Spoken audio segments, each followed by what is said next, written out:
Hi guys, it is now officially my first day of maternity leave and it feels so weird not to be at work. So it was nice to know that I managed to get through work and I didn't go into labour early or anything. But a lot of stuff has been happening in the last few weeks. So I thought I'd just give you an update of what my pregnancy has been like for the last month or so.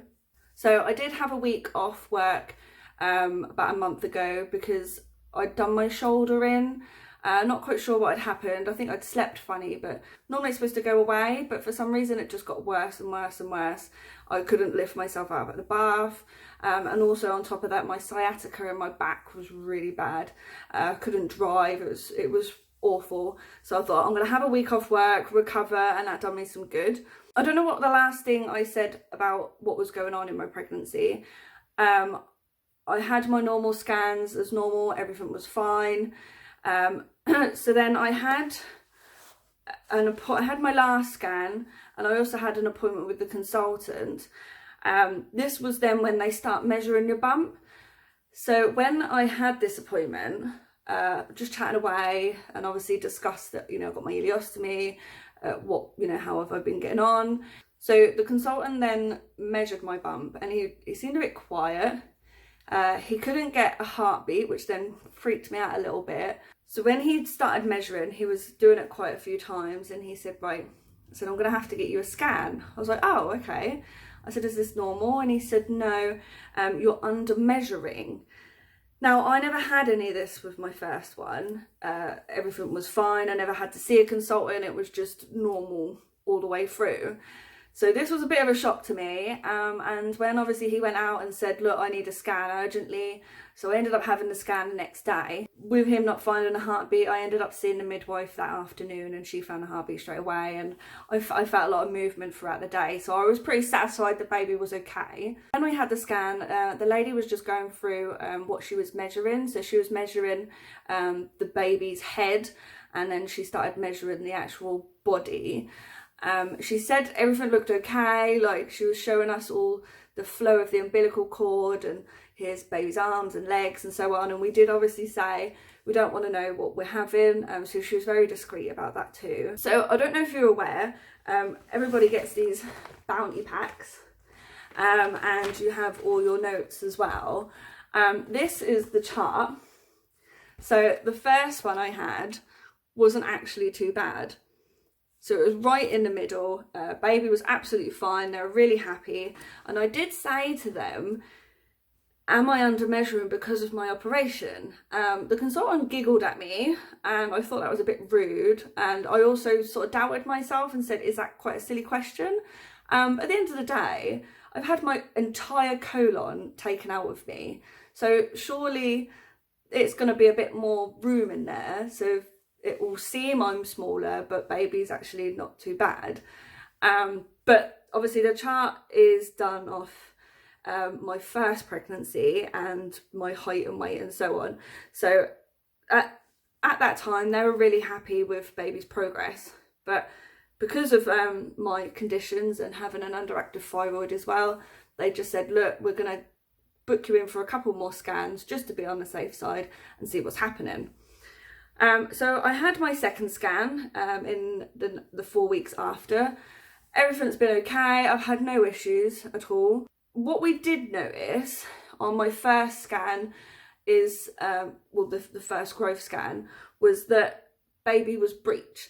Now, I had my second scan, and as you can see, baby's growing quite nicely and started to go over the middle line.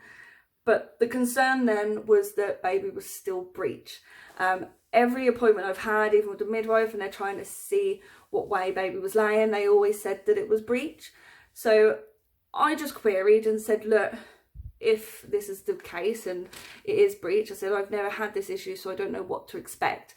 So they said, if baby is still breech, because of my condition and all the risks involved, they said they wanted to avoid having a C-section. That was their last resort. They want to do everything possible, and they'd do everything to avoid it. So I said, well, what do you do apart from having a C-section? they said they do give you these injections in your tummy, which then is supposed to relax your womb, and they maneuver baby physically. Now they have to monitor the baby as they're pushing it around to make sure baby isn't getting too distressed. And if the baby does get really distressed, they say, abort, not doing it anymore, we need to take her into theatre. So that was the only downside, is that I could end up with a C-section anyway. But the good side is that it's only 50-50 chances it actually works, because obviously they can turn baby, head will be down, all ready to go, but then baby can just flip again. So it was all, you know, I just wanted to know what I was letting myself in for, what my options were at the time, because like I said, I never had this with my daughter, so I just wanted to know what my options were. At this time, baby estimated about 4.8 pounds, baby estimated at weight, and that was when I was 32 weeks. So I don't know whether that's normal, but they were happy with baby's progress and the size and the health of baby anyway. So they said, because baby was still breached, they said, right, we'll get you in for one last scan when you're 36 weeks and we'll see what's happening. I had my next scan at 36 weeks, which was last week, and I was just hoping that baby had dropped. At the beginning of the week, I noticed a lot of pressure as I was walking. I had said before that I've been going to the toilet quite a lot, but this time round, it is literally every 2 hours. Throughout the night, I'm constantly getting up. I cannot get comfortable in bed, and I feel the pressure as I'm walking. So in my head, I thought, right, baby's got to be low. And I did have an appointment with my midwife, and she reckoned it was head down. So I know that baby's been fidgeting quite a lot, so I didn't have much hope that it was actually staying there. So I go in for this scan. The lady I had was pretty rude, actually. I said, look, by the way, I don't want to know what the sex was, and she was like, well, I'm not looking there anyway. And I thought, I had to tell her, there was no need to say that. So she did come across quite rude, and I was actually in my uniform as well, so I thought I would have got a little bit more respect. But anyway, I had the scan. She said that everything looked good. She measured the body like they'd done before, and she couldn't measure the head because she said it is head down and it's really low. So in my eyes, baby's getting engaged, it's ready down there, and I said to her, what's the chances that baby's actually going to move? Because obviously we were worried about it being breech, and she said, no, baby's really low down, I can't even get a measurement, so I highly doubt that baby's going to move now. So I was like, hooray, that's that out of the question, I haven't got to worry about that. But I then waited out in a waiting area, saw a midwife, and she said to me, we've had to book you in for another scan. I was like, well, I thought this was my last one. So on my chart, this is where baby now is at 36 weeks, roughly weighing at about 7 pounds. They said that baby's getting too big. Now, my daughter was 6 pounds 11 and she was full term. This baby is roughly 7 pounds and I've still got another 4 weeks to go. So yes, baby is bigger, but when she said it's more riskier to have a bigger baby, I was a bit confused. So the plan of action now is that if I have, my next scan is in 2 weeks. So if my little dot goes over that top line, I have to be induced. Because they reckon that baby's growing too quickly and obviously too big. And I don't know whether they're taking into account all my conditions. I mean, the midwife came out and said, we'll have to give you a C-section if it's too big. And I said, well, I'm not supposed to have a C-section. So she obviously didn't read my notes properly. Obviously they said that we'd have to induce you. I don't really know what that entails. I haven't gone into too much detail. I know that you can have like a sweep and things like that, but I know there's a lot of things that they do that you can only have at certain times in your pregnancy. So my next step for me is that I have this scan at 38 weeks just to see if baby's growing. If baby is at normal weight, then they'll just let me go. But obviously if it goes over this line, then they're going to have to think about inducing me. Now, the only other thing is that obviously I could go into labour at any time now. So I will be 37 weeks on Thursday, and this is now Monday. So, you know, I could go into labour at any point. I have been getting some Braxton Hicks. They have been quite strong as well and quite painful. So everything is pointing in the right direction, apart from that I've been told I'm going to have a big baby, which is worrying in the sense of that I want to give birth naturally, but it's you know, it's going to be scary knowing you're going to have a big baby. They always say your second baby is bigger, but then I've also been told that if you have what they call a stoma baby, they're supposed to be smaller. So I'm not quite sure what to think. My partner said that he was quite a big baby and his mum was a big baby and so on. So the genes point to that direction.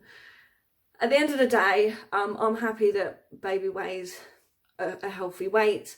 My friend went into labour 7 weeks early and she had like a 4-pound baby. So it could be a lot worse. Obviously, her baby's absolutely fine. They're doing really well.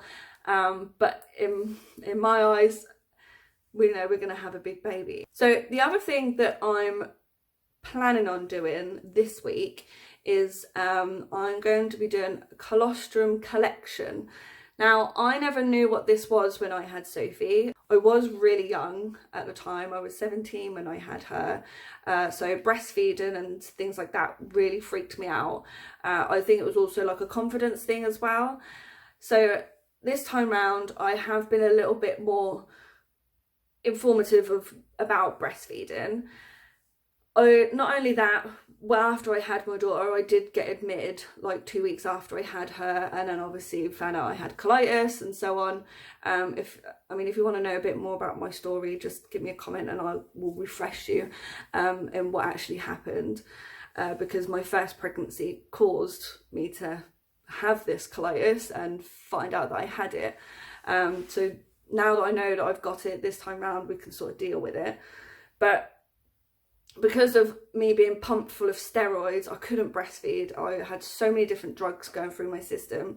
I wasn't able to breastfeed anyway. So this time round, because I know what I'm dealing with, I am pretty healthy. I said, no, I want to at least try.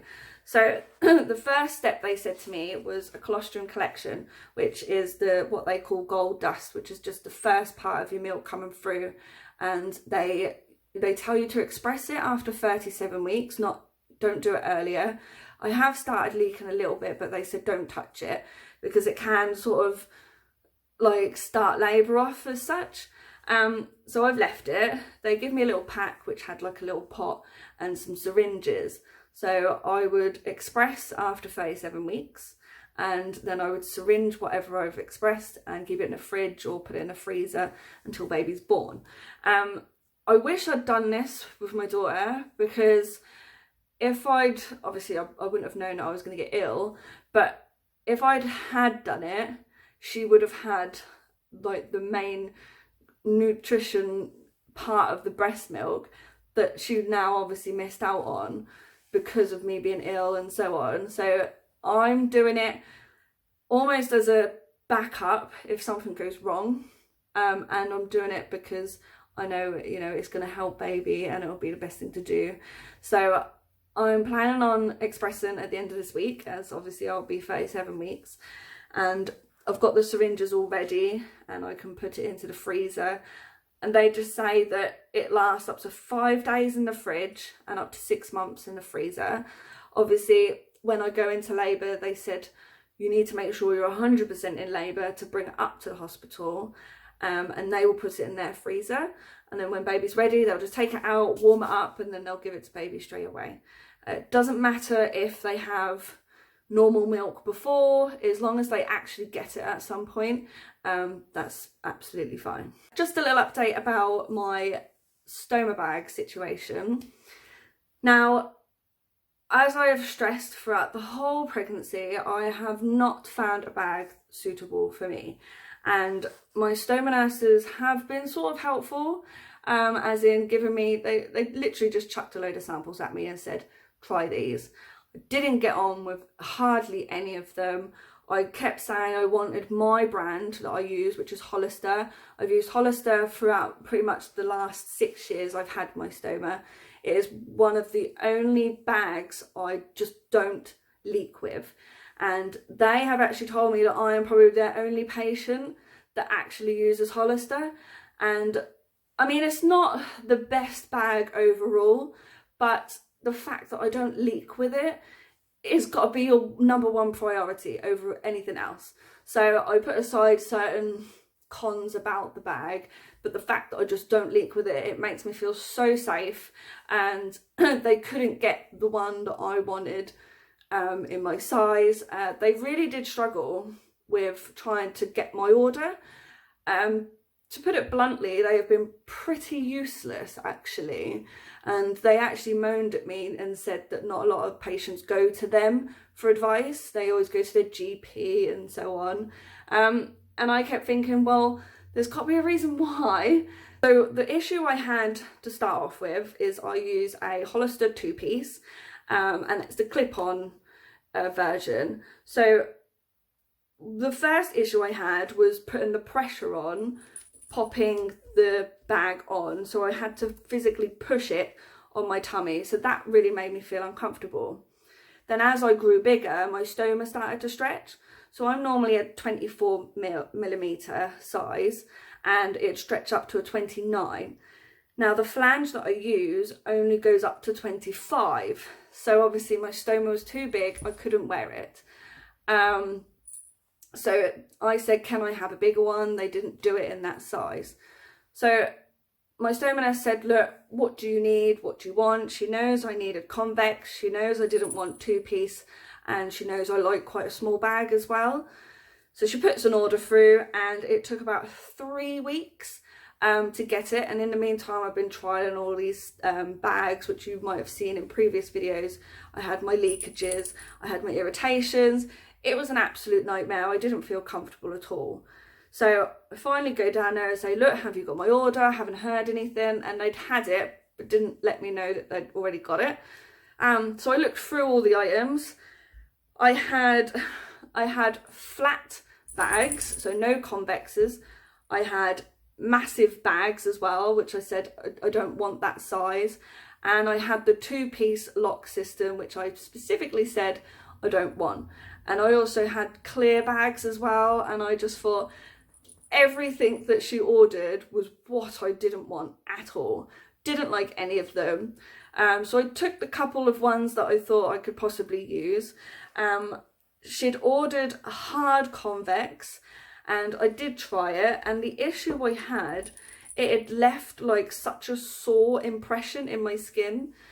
Now, even though I'm obviously heavily pregnant, I'm round, there's no crevices, stoma is protruding really nicely, for some reason I still need a convex, else I will leak. I'm not entirely sure why. I don't know whether it's because I use a stoma ring, so it sort of puts another layer onto it, but I tried it without a stoma ring and it really irritated my skin. So it's been a bit confusing. So I couldn't use these hard convex ones because when I took my bag off, it was literally like a bruise all the way around my stoma. It was so sore. You could even see like the little dent where the convex would have sat. So I had a ridge on my skin. So that didn't go very well. I didn't want to use the clear bags because obviously I didn't want to see it. And not only that, I kept thinking, if I go into labour, I don't want clear bags. I know the nurses probably don't care, but I think when you're going through that situation, you want to feel nice about yourself, and I didn't want a clear bag so everybody can see my poo. So, and I'm sure I wouldn't be the only one thinking that. There was a couple of maxi bags as well, and the problem I had with them was that they hang so low that the bottom would dig into my crotch, and it was just so uncomfortable. And with the heat that we've had lately, it was just sweaty, and it was just not nice at all. So I went back to them and said, look, can you order me these ones? And I sat there with one of the stoma nurses in particular and we went through what I actually wanted in a bag. So we went through it all. We said soft convex, one piece. I wanted it opaque, and this is the size that I wanted. So we put the order in, and she said it might take a couple of weeks. I said, no, it's fine. She'd give me some other samples in the meantime, just to get me by, because I literally was using samples. I couldn't order anything. So 2 weeks went by. I gave them a call and said, have you got my order? They said, no, we're still waiting. I said, look, this is ridiculous now. And I just left it. And I think another 2 or 3 weeks went by and I still hadn't heard of the stoma nurses. I got to the point where I'd given up. So what I'd done is I thought, right, I'm gonna speak to my delivery company, and they said they said that I should speak to Hollister directly to try and get them to send me something. Now, I've been told not to contact Hollister before because they wouldn't do anything. So I thought, I'm just going to call him. I gave them a call and they were absolutely brilliant. I said, look, this is me. They had all my details on their system, which I didn't think they would. And I said, look, I need this, this and this. I am really struggling. I can't get anything on repeat. I said, so can you send me some samples? And they'd sent me about 3 different samples and I got them within 2 days. So the fact that I got it that quickly, and I got all these samples to try. Now, I got them in the smaller sizes and they were a mixed variety, so I could test them out. Got some of the samples that they actually sent me. I'll show you the one that I didn't get on with. This was one of the maxi midi ones that they sent me. It was quite big for me. And this is the hard convex. So this was really tough for me, which obviously then hurt my skin, made my skin sore. When I rolled this up, you're supposed to tuck it underneath the fabric. The fabric would just get so loose it'd just fall out anyway. So I had this horrible dangly bag in the way, didn't like it. So I didn't like that one. This was one of the see-through ones that they sent me. That's what they look like, completely see-through. The base plate was a bit different compared to what I have been using. It's still quite tough compared to the other ones, but the main fact is see-through. I wasn't going to use that one. I then got these ones. These were the ones that Hollister sent me. Now this is a nice smaller one, which I was pretty happy with, a lot smaller. But yet again, the hard convex, I really then struggled with this. It made my skin sore, so I couldn't use that one. They sent me this one, which is exactly the same size. It had no numbers on it, which baffled me a little bit. But this one seemed to be like even tougher. I'm not quite sure what that one is, but I just could not use that one. So the one that I use at the moment is this one. Same size, looks exactly the same, but this one has a little bit more flexibility into it. So they've been cutting it at 30 for me, which has been absolutely fine. It's still got the fabric on the flange. I do cut these little tabs off though. I know some people use the support belts, but I don't like them because I feel like it pushes your bag in the wrong direction, and I don't really see the necessity to actually wear them. So I don't particularly, so I cut the little tabs off because when I have like it on and you can see it through, like these little bits seem to like stick out. So I cut them off, obviously making sure they don't cut the bag. And the other thing I have noticed is with my 2-piece that I normally use, the actual plastic as such of the bag is white, but this one is clear. Now, when I've shown before my bag, you can almost see, like obviously you can see there, you can see the filter and it has a peephole, but I like to keep that shut. You can still see the feces through it, but with my white one, it literally is my bag. and I like that. And I asked the rep on the phone whether they do it in white, but my 2-piece seems to be like an old version, and they don't do these ones in the white. So I was a little bit let down by that, but I'm happy to actually finally find one that I'm sort of happy with. Same again, you roll it up and you tuck it under here. Sometimes it falls out, sometimes it's okay. But with my 2-piece I normally use, you roll it up and it would just not stay at all. So the fact that this sometimes does hold, I could possibly change my mind and use this after pregnancy. We'll have to see. I'll have to keep you updated of what I decide to use, and whether I actually go back to my 2-piece or not. So yeah, that's what I use. I still use my Stoma ring, I still use all my sprays, my wipes, and I still use my Nascent odorizer as well, my holy grail item. I'm going to stick with them bags for now. I'm now nearly 37 weeks pregnant, and I've now only just tried to find the right bag for me. The issue I still have is I don't have them on repeat. So Hollister had to send me some more samples out. And yet again, they literally came within 2 days. I was absolutely amazed of how quick they came. So if you've got any issues trying to find a Stoma bag, you really want some samples, you can't figure out how to do it online, give them a call. Tell them what your preferences are and they will send some samples out to you. I've never had any issues with trying to get samples off other companies over the phone either. As of today, I have to go to my GP surgery and see if they can put it on my repeat. I did try and do it over the phone, and I said, look, I've got the code product number, can you put it on there? They reckon they can't do it. The issue is my GP have changed their system ever so slightly, so I'm going to have to go down there and see if they can do it, because I'm not going to keep ringing Hollister for samples. Apart from that, that's just a bit of an update of what's been going on my pregnancy so far. Depending on how my pregnancy progresses, I may be able to do another video. And if you've got any questions or anything you'd like me to answer, then obviously comment on the video and I can answer them in my next video that I do. So as of now, I'm just enjoying maternity leave.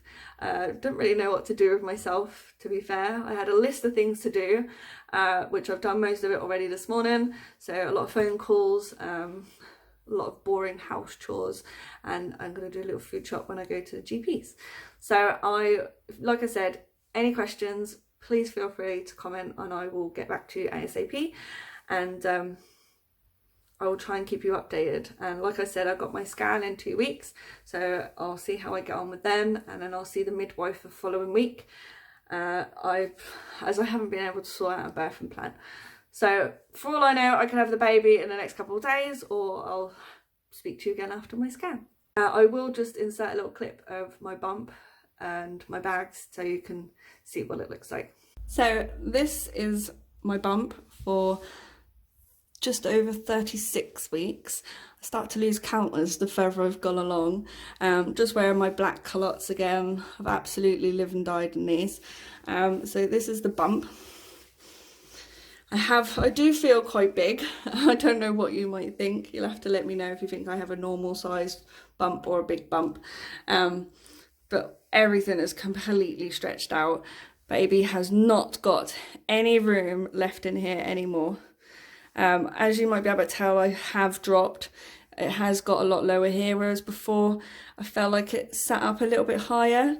It hasn't caused me any issues. My stoma still works exactly the same. So this is my bag. It has dropped a little bit. I have noticed it's really difficult to empty in the toilet now. It's because I used to shuffle at the back of the toilet and empty it. But I still manage, it's okay. And that's that side. One thing I have noticed is that my belly button has stretched so much. So this scar here is from when I used to have my belly pierced years ago. And this is obviously my belly button. Now with my daughter, my belly button popped out. But since I've had my operation and I've got like a scar here and scar here because I had keyhole surgery, and obviously they done a bit through my belly button, it's almost like the scar tissue has stopped my belly button from popping out, which is really bizarre because it literally like dips in ever so slightly, which is no bother to me. But yeah, baby has no room left whatsoever. You probably can't tell, but it's so veiny. It's really, really veiny. I've grown into my old stretch marks. I've probably got a couple of new ones. I've mainly noticed them on my boobs, if anything, because they've been a bit bigger than what they were before. So yeah, this is my bump, and we are doing extremely well.